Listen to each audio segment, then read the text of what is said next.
Assalamualaikum, saya akan membacakan buku yang berjudul Kota Tanpa Buku. Pernahkah kau ke toko buku, perpustakaan, atau taman bacaan?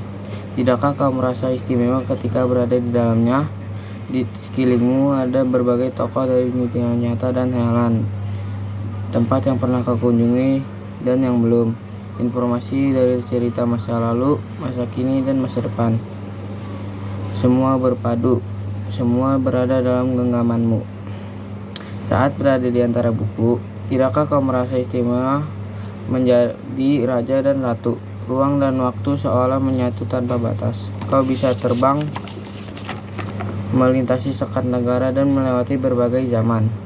Kau bisa menyelam ke dalam samudra, melayang di angkasa, bercanda dengan aneka satwa, dan berkelana di tengah padatnya kota, juga di rimba raya. Kau tahu, buku adalah jendela dunia, kunci pengetahuan, dan pintu wawasan. Muhammad Hatta, sang proklamator, berkata, "Aku rela dipenjara asalkan bersama buku, karena dengan buku aku bebas." Melalui buku, manusia terbebas dari ketidaktahuan. Tempat-tempat yang dipenuhi buku adalah harapan berkembangnya pengetahuan dan wawasan. Apa jadinya jika kota tanpa buku?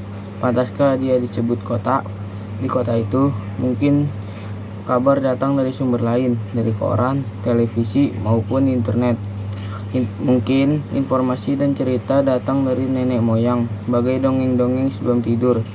Irama warganya pun tiada beda, bangun pagi, bertebaran di muka bumi untuk berbagai keperluan, untuk kembali pulang siang atau sore harinya. Setelah itu mereka berangkat tidur dan memulai lagi hari berikutnya. Semua serupa. Di kota itu mungkin ada bangunan bernama perpustakaan. Di dalamnya buku-buku berderet dalam rak tak berjamah. Tiada tangan meraih dan membuka halaman demi halaman sukacita.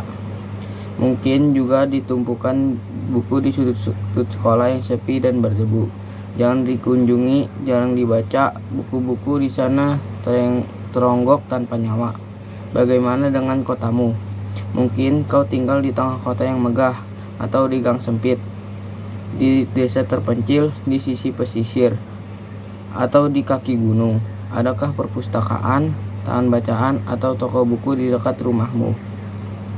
Jika ada, apakah tempat itu menjadi wadah berkumpulnya anak-anak dan warga, menjadi pusat berkembangnya wawasan dan pengetahuan, atau hanya jadi pajangan? Maukah kau menjadi orang yang menghidupkannya? Kau bisa mengunjunginya dan mengajak teman-teman membaca dan berbagi cerita di sana. Jadikan tempat itu sumber kegembiraan dan pengetahuan. Jika tempat itu belum ada, maukah kau menjadi orang yang mulai menghadirkannya? Kau bisa memulainya dari sebuah sudut di teras rumahmu. Ajak teman-temanmu mulai langkah baru. Jangan biarkan waktu berlalu tanpa buku. Siapapun dirimu, bersahabatlah dengan buku. Dia akan menjadi teman setiamu sepanjang waktu.